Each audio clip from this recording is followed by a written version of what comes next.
What is up, guys, and welcome back to more of the letters. So finally, I think we are at a point where we can now progress this story. No more backlog. I've been desperate to find out what has been going on with the ghost lady, with Isabella, and all of that good stuff. So we are now playing as Zachary, and let's move on.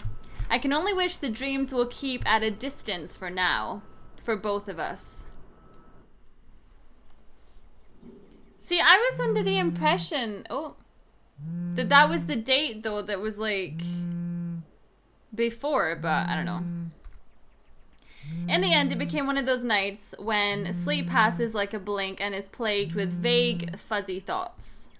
I lift a hand to rub away the drowsiness from my eyes, although it does little to relieve the gritty, burning sensation from my eyelids. Outside, the sun is yet to peek over the horizon, but night has already given way to the cool morning light, washing everything in subtle grey hues. At this hour, the entire city remains unstirring. Ordinarily, waking up before my own alarm means abusing the snooze button twice or thrice just to catch those precious few extra minutes of sleep. But the persistent ringing makes it impossible now. This better be good. Groggily, I scramble for the bag sitting at the foot of the bed. The ringing still hasn't stopped, even as I fish the phone out and Ashton's name flashes brightly on the screen. Must be pretty urgent if he hasn't dropped the call yet. Took you long enough, Z-Man. Ashton, it's 6 in the morning.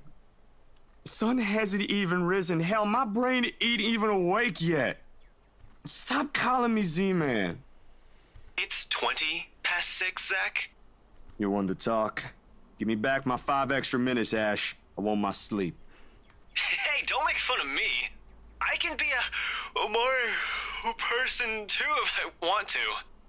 What's this all really about? You don't usually make calls around this hour. Is the world ending today? Sorry about that. Becca rang me up a few minutes ago looking for Isabella. Said she didn't show up in her own apartment last night. We both tried calling, but her phone seems to be off. Do you have any idea where... I should have known you two would come looking for her first thing in the morning. Not a laughing matter, Zach. You can't really let your guard down with everything that's happened here recently. You've heard about the Cooper woman from the news. Everyone in the precinct has been restless ever since the incident the other day. Yeah, I get what you mean. Listen, Ash, about Bella. I let my voice trail off, unsure of how to go about recounting last night. If I should even say anything to him. He might be a close friend, but at the end of the day, whatever's bothering her ain't mine to speak of in the first place. On the bed, Isabella remains as still as when I transferred her the night before. Sometime during her sleep, she pulls up a blanket over herself and tugged into it comfortably.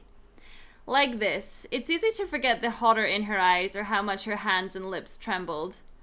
Save for her firm grip on the edge of the covers, she appears nearly as normal as she would any other day. Almost. I'm not really sure how to go about this while being... Zach, what about her? Something, the worry, the concern, must have surfaced in my tone because his own shifts then. Carefully, as if he's preparing for the worst. Look, you don't have to worry about her. She's with me right now. Since last night, in fact. Oh, why didn't you just say so earlier? She kinda knocked in the middle of the night. I couldn't possibly wake you two over that. And with how things are when she arrived, I thought it'd be best if I let her rest first. I just wasn't expecting people would be looking for her before the rooster even crows. You could have at least called her something. Becca's beside herself with worry when she found out. You know how much she frets about the smallest stuff. I know. I'm sorry. That was a lapse on my part. And I just didn't think... Okay, you know what? Rebecca's worries ain't completely baseless. Isabella hasn't been her usual self since the movie. Maybe even before that. I don't know if I should be opening my mouth about this, but Bella didn't outright say I shouldn't, so... So something's wrong then? I'm not quite sure, to be completely honest. I couldn't get the story out of her. Really? I thought you'd have learned something from me by now. That's not it. Ash, when she appeared at my doorstep last night, she was shaking, and when I tried to ask her about it, she just panicked. Had this frightened look on her face. I'd be surprised if this was the first time I've seen it, but it ain't. Dude, the first time, she was screaming. First time? When was this? You weren't talking about the thing in the movie house, are you? Because that was just us fooling around. Granted, I think I went overboard with the joke, but... No, it happened the day after. When she invited us to lunch, you weren't there. We were walking one second, and then the next, she's crying out. I'll be straight with you. That scared me shitless. It bothered him if the way he falls silent after his telling. But whatever his opinion is stays absent from his voice when he speaks again. He's always been good with that, hiding what he thinks. Did she say anything else? Nothing. Won't tell me anything aside from a few vague words. I didn't want to push it. Where is she? Is she still sleeping? Right here with me, still sleeping. Should I wake her up or something? Let her know you guys are looking for her? No need. Let her rest. I'll drop by in a few. Today? Don't you have work at this time? I mean, I can drop her off home myself before meeting my client later. Look who's talking. My schedule's flexible, Ash. Last time I checked, you're the one who didn't have that luxury. How on earth do you think I'm able to tag along when you need me? It's not completely out of the way. They live on the other side of the town from you, Ash. Your definition of out of the way is a little screwed up, you know. It's fine. I have some things I need to do anyway. I'll call you back. I've got to let Becca know that Scared Cat's fine. Bye. He drops the call before I can even get a word in, and for several minutes after, I find myself simply listening as the rest of Luxbourne rises. The increasing sound of passing traffic, the bustle of the nearby shops preparing for the day, and the growing clamor of the people while they go out about their morning. Not the most soothing sounds to hear following a troubled night, but the routine puts me at ease nevertheless. What's comforting, what's safe, what I'm used to. Nearby, Isabella shifts but doesn't wake, blissfully unaware as the city slowly stirs itself back to life. Was her night as restless as the one I had? Were her dreams as lucid? In hushed moments like this, I envy her. Unreasonable, probably a little unfair, to say such in light of last night. If only forgetting is as easy as breathing. A small yawn escapes me when I rise from the couch to stretch. Luckily, the short conversation with Ash has effectively driven away any will to go back to bed. I still have a day to get through despite the proverbial ghosts hanging around. The orange bottle sitting at my edge of my table is reassuring against my palm. The instant I pick it up, the sterile odor of the capsules equally so. Yet the weight they carry is something I've never gotten used to. Years ago, I'd spend minutes, heck even hours, staring at a single pill prior to taking one in. Now it's just routine, a way to starve off the unwanted nightly visits. Although I don't think Dr. Navarro will be quite pleased if he ever finds out I'm relying on them again. I do owe him a visit regardless, especially after missing our appointments on purpose and ignoring his calls for weeks. Another sigh comes out, tired and weary, and then I pop the tablet into my mouth. Zach? What time is it? The bottle on my hand hits the table with more force than necessary. As much as I trust my friends, there are some things I'd rather keep to myself. Morning, Bella. Did you sleep well?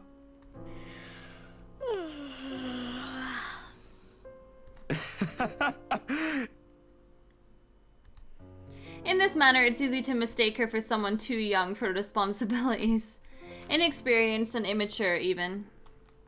Easy to forget she was thrust into the role of an adult earlier than her own dreams can afford, to overlook how surprisingly observant she can be at times.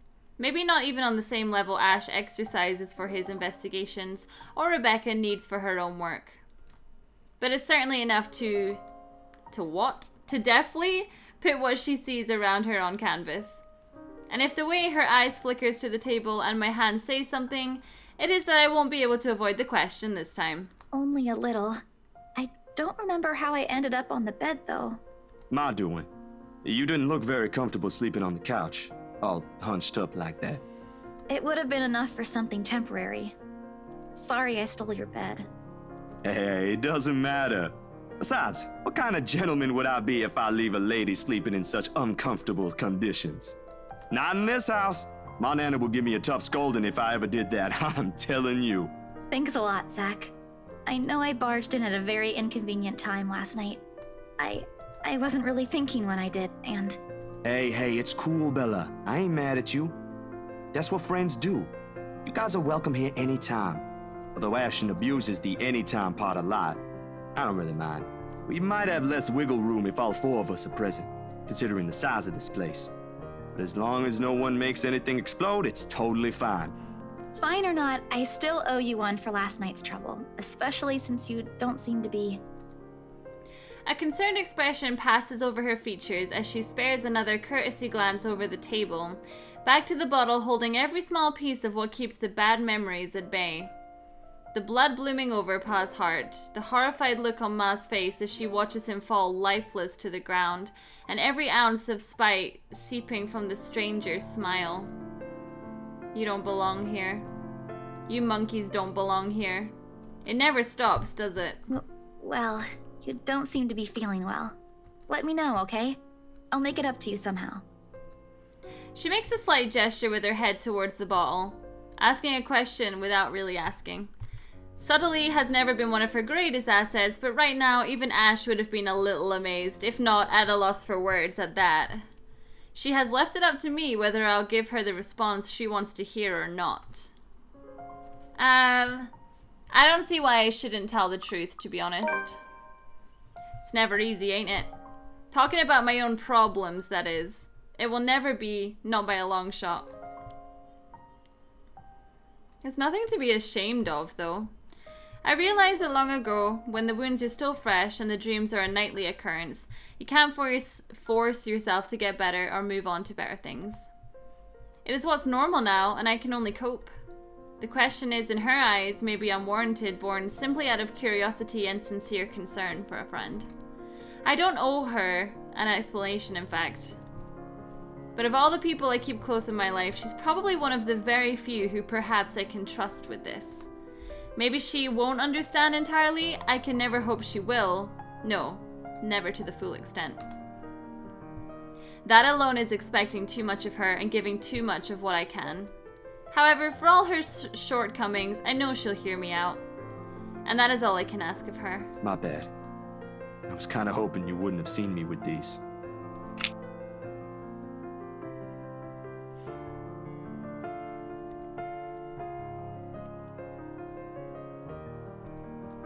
Within reach whenever, and a quiet reminder of what I shouldn't miss every day. What? Oh, is it bad?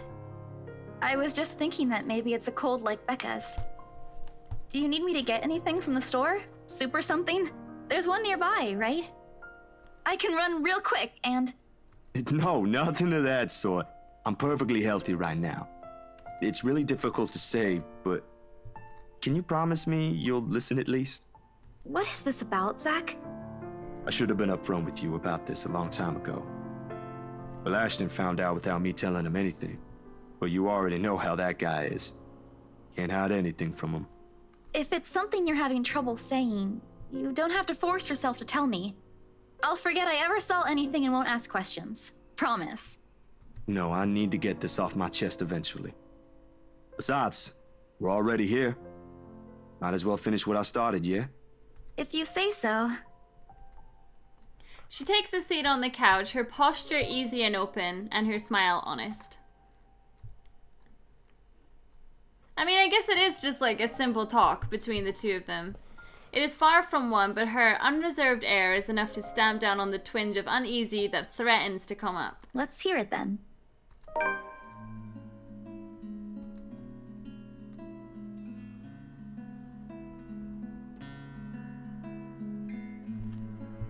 It's so sad to think that that actually happened to him. I can't recall most of it now, on my own account, jagged with a few missing details here and there. The passing years have eroded most of my recollection of the whole incident, all except for that one moment in the kitchen. The ringing of gunshots are as vivid as it sounded that day. Even Ma's hysterical screams the moment Pa's body hits the floor motionless, his lifeblood flowing out from under him. And the gunman? He was smiling. He was smiling when Pa opened the door to welcome him. He was smiling when he put a bullet to Pa's chest and to Ma's head. I've heard stories of how the world can be a cruel place for people like us before. I never believed until that moment. Nan and Gran took us right after that. Sis and I. Flew straight to New Jersey as soon as they heard the news. A few days after, Ma and Pa were laid to rest. And we have a new home a continent away. I didn't even get the chance to take my favorite pillow with me. They said something about the change of environment will be good for us. They had no idea the different kind of ghosts would follow me here. I expected questions, mostly those brimming with childlike curiosity, and maybe some that are a little too hard to answer. But to her credit, she just sat there, lent her ears, and looked at me with no expectation or unnecessary judgment in her eyes. She appears wiser and older like this, easier to see the breadwinner in her. Her younger siblings are lucky to have her. When I'm done after everything's been said, she wraps her arms around me, a bit awkward considering the gap in our heights, but it gets her sentiment across. But it's difficult to answer this in kind, if I'm even supposed to replicate the gesture given my earlier apprehension. She pulls away shortly with a smile on her face. Not the reaction I braced myself for, but it's obviously better than what I'd imagined. Are you not gonna say anything? Am I supposed to say anything after? Like, apologize or something?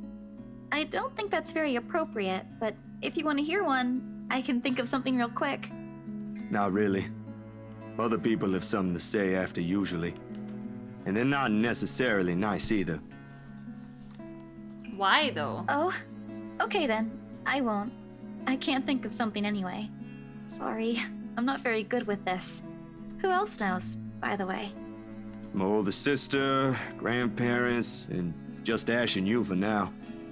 Maybe I think I should tell Rebecca too, but... But not right now?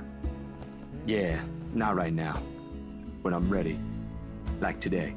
I'm sure she'll be willing to hear you out once you do. I don't doubt she will. I'm more afraid of how she'll react after. One step at a time, yeah? Whew! Surprisingly, it feels good to get that one out my chest. I was a little afraid you'd be angrier. I didn't tell you earlier than today. I'm not angry. I'm just surprised. You didn't look like it. I wouldn't have suspected. I suppose that's how it often is, isn't it? We all have our... what's the word Becca uses? Inner demons? But this is something personal to you. I understand why you'd rather have a few people know. That too. Well, these past few weeks haven't been easy for you. I didn't want to add that. Not after last night. Something passes in her face. Brief, fleeting, and disappears right before I can recognize what it is. You okay? Yep, no worries. I'll be fine. Look, about last night... Never mind. This isn't a good time. But don't lose sleep over this, alright? What's important is you got what you want to say out. And if you need me, I'll be here. I should be relieved. Her words are more than reassuring to my ears. There should be comfort in hearing those alone, in knowing I have another person to rely on if things ever go bad. But somehow, I find myself worrying more for her instead. I'll make another attempt to get that story out of her if I can. But this is a dance I know all too well, and with her, I doubt forcing her to say something would yield any results. As much as I want to imitate Ash, there's only so much I can ask that won't result in something a little over disastrous. At best, she'll stop talking to me until a week passes. At worst, I'd rather not risk it. I've never seen her angry. Outright annoyed, maybe, and often directed at Ash, but never furious. What do they say again about happiest people when angered? Besides, it'd be unfair to her after our little chat. So, food then? Now I'm sitting here really hungry. I had my first mince pie today and I was so happy about that. Rather loudly, as a matter of fact. Alrighty, Missy. We're going to get some chow now. Better be quick though. Can't have your stomach starting a revolution on us here. Don't make fun of me. I'm not that hungry. You're always hungry. Maybe a little. I didn't think I'd end up skipping dinner last night. And now we have one starved stomach protesting. Sorry, it'll be nothing fancy, since I'm a little low on stocks. I should probably drop by the grocery store after the meeting this afternoon. I can make a quick run for you if you want. Nah, I've got enough to put together something nice here. Maybe. I could always improvise if we're missing an ingredient or two. It ain't like we're going for a Michelin 3-star status here. Also, didn't I say you're a guest? Is this a Filipino thing? Or just Rebecca rubbing off on you? The soft laughter that comes from her doesn't quite reach her eyes. Neither the answer is neither. Because if she stays idle, she'll remember. On second thought, I might need a little help slicing up the potatoes while I prep the ham. You up for that? What? Do you think instant noodles are all I'm about? I'll have you know I can cook a mean paella with my eyes closed. All my siblings love it. Sure you can. Come on. I think I know what we'll do with those spare ingredients. Despite the massive effort to keep the mood light with small chatter, cooking ends up being a mostly quiet affair. Between us, the consistent clapping of the knife against the board and the muffled noise from the television I left running, words have become surprisingly difficult to string together. Not entirely unusual, we've had moments like this before, but definitely unnerving with how things are now. I really wish someone else will come knocking at the door. As pleasant as this is, breaking the ice or keeping a conversation going has never been my forte. That has always been Isabella or Rebecca's department. Sometimes Ash's, although most coming from him border on awkward or embarrassing. Speaking of the guy, he never did call back, and I'm willing to bet my entire yearly salary that he fell right back to sleep after that call. Sorry, Bella. Could you... Yep, I got it. The potatoes are almost ready, by the way. I turned down the heat just in case. You might want to check on them, though. Hold on, I'll be right there. Sheesh, wait up. If you keep rapping at the door like that, you'll break it down. Ash. Oh, good. You're awake. Ash has already welcomed himself in when I take my eyes away from the oven. He's never really been keen with the notion of courtesies after he warmed up to you, this guy. All 13 of my logs he broke can attest to that. He's a good fellow, though. Maybe a tad bit standoffish at first glance, but he's trustworthy. Don't you have work today? I could ask the same of you. Hey, Z-Man. You're late. Something came up? You need to drop the Z-Man. It's getting old. Sorry, I got caught with something at the precinct on the way here. Had to attend to that first before things got out of hand. I'd tell you about it, but you know how it can be with those kinds of things. Later, maybe. And you're here because... What? I'm not allowed to say hello? I doubt you're here because of that. And you're not answering my question. Ah, my bad. Forgot to mention that. He called earlier looking for you. Rebecca's worried because you didn't come home last night. You could have called my cell instead. You weren't picking up. Anyway, I'd really hate to cut this little get-together short, but I need to be somewhere else. Come on, Isabella, let's get you home. I'll drop you off on the way. Wait, we're going now? I thought we were gonna have food. He lightly claps a hand on her arm and begins ushering her out of the apartment, throwing a casual wave at me as they pass by. Isabella, on the other hand, doesn't appear too fond of the idea.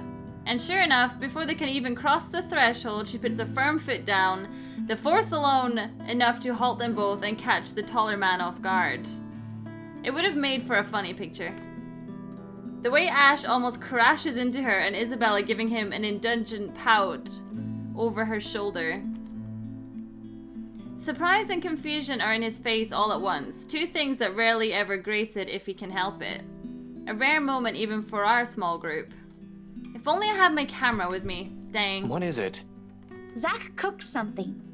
If it's just food, I'll get you something on the way back. But the food! It's Zach's cooking! Real delicious food that actually tastes like food. At least stay and have a bite, please. Zach, help me here! Whenever they are in the same room, sometimes it feels like herding a group of unruly kids. One moment they're engaged in a pleasant chit-chat and the next they're bickering over a minor issue. Frankly, if I didn't know any better and I have an overactive imagination, I'd say there's something going on. Never mind how utterly impossible that idea is. Or it might just be me reading too much into things like always. I can already hear Ash's laughter if I so much as suggest such. I mean, I did kinda cook for her. I don't know about you two, but I think you guys should really stay. I've already made enough food for all of us, and it'd be a waste.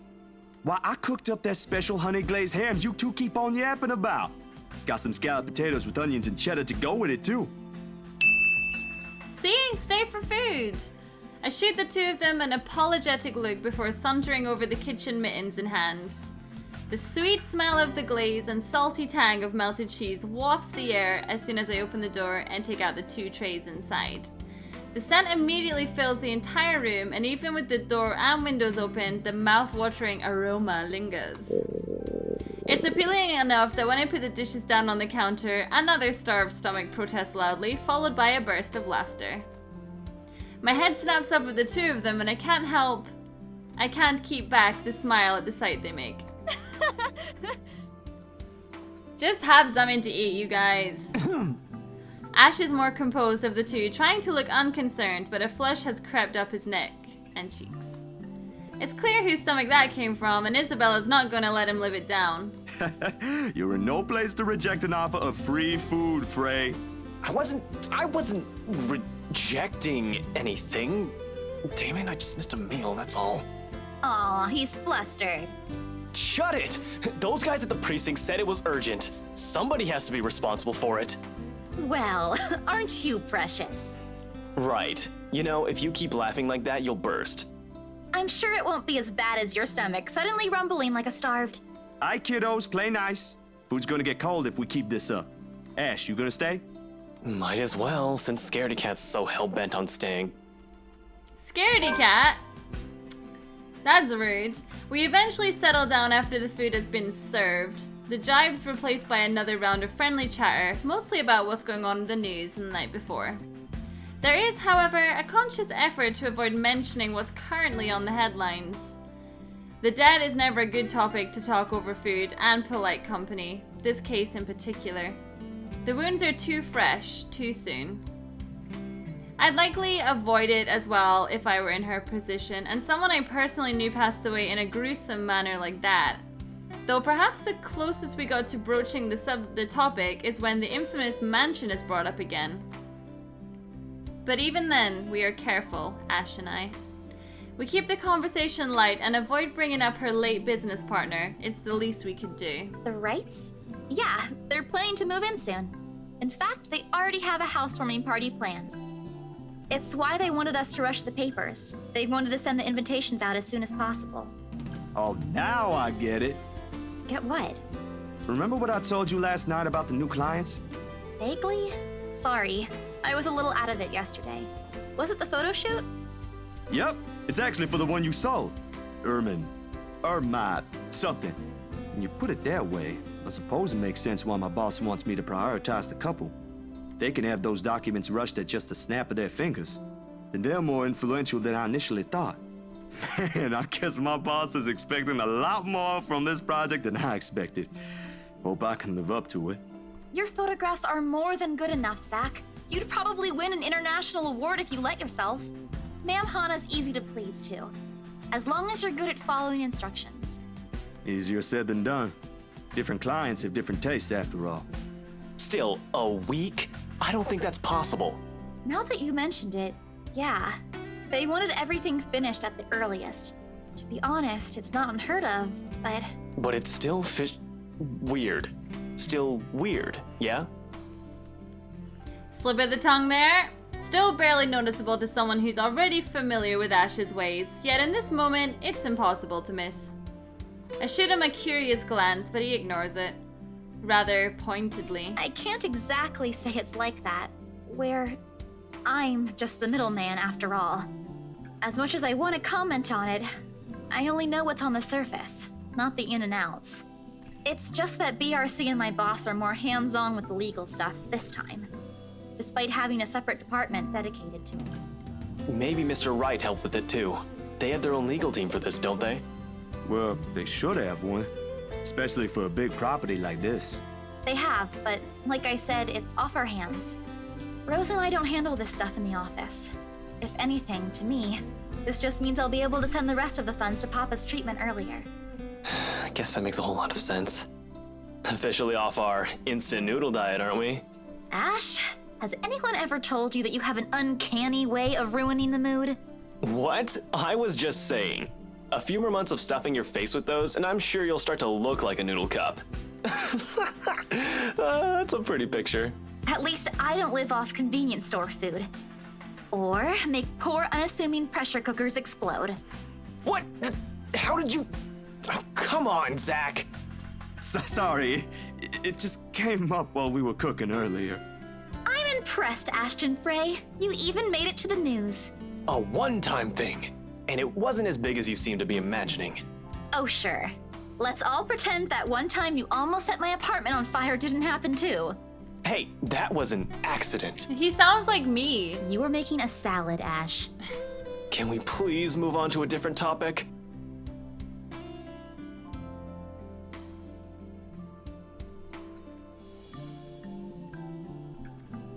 If it's the same for Isabella for whatever troubles her, I can never tell. These things, the anxiety, the fear, they ain't easily seen, ain't easily forgotten after all. You go on ahead. I've got a few things I need to ask Zach. I'll be downstairs in a minute. Confusion briefly flashes in her eyes as she catches the keys he tosses over, but he doesn't give her an answer and waves her to go ahead. How sure are you I won't be driving away with your Shirley? You don't even have a license. Do you even know how to? Papa taught me how. I'm probably a better driver than you. See you later, Zach. Thanks for the food. Always has to have the last word, don't you? You're welcome. I'll send you the recipe for the potatoes tonight. Yummy! A grin is back on her face when she leaves and closes the door behind her. For a little while after we're left alone, Ash goes wholly quiet, listening, waiting for her remaining footsteps in the hall to fade. The earlier amusement is gone from his face, replaced by what I can only describe as... don't know what that is. I know that look all too well. When he's like this, he's expecting shit to go down at some point soon. That wasn't very nice, Ash. What was that with Isabella earlier? You're usually subtler with your questions. They hired you. Hired me who? Don't change the subject yet. What's really going on here? The Wrights. Luke and Hannah Wright. You said your next gig is with them. Is that what this is all about? Just be careful around them. You have no idea what you're dealing with when it comes to that couple. I'd rather you stay as far away from them as possible, but you're already here. Isabella's their real estate agent. Seriously, of all the people in Luxburn. Okay. I guess I'll just have to take your word for it. So what is... I mean, I can understand that Luke is shady, but why Hannah? Yeah, there's something odd going on there. He reaches for the knob as soon as he gets to the door, but doesn't turn it. Instead, he looks back and gestures with his head towards the table. I don't need to follow his line of sight to know what he's going to ask about. He's likely taken notice of the moment he entered the room. You back on those? I haven't seen you taking them in a year. Yeah, I kinda had to. It got worse after the film fest.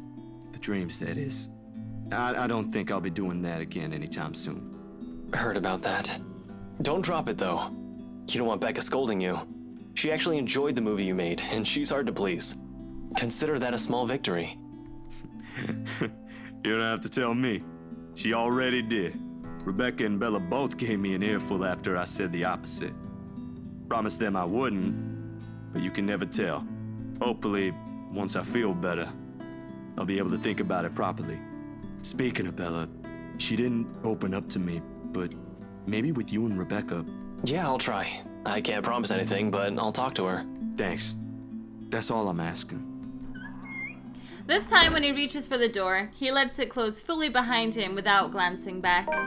A mild draft sweeps into the room as I close the door behind him, slightly disturbing the papers on the nearby fridge. A lone note flusters by my feet, the letters on the surface glaring at me with mute intensity. Okay, so this is before he goes to take the pictures and he sees the ghost behind Hannah. Okay. Alright, October 27th, Thursday. Nice.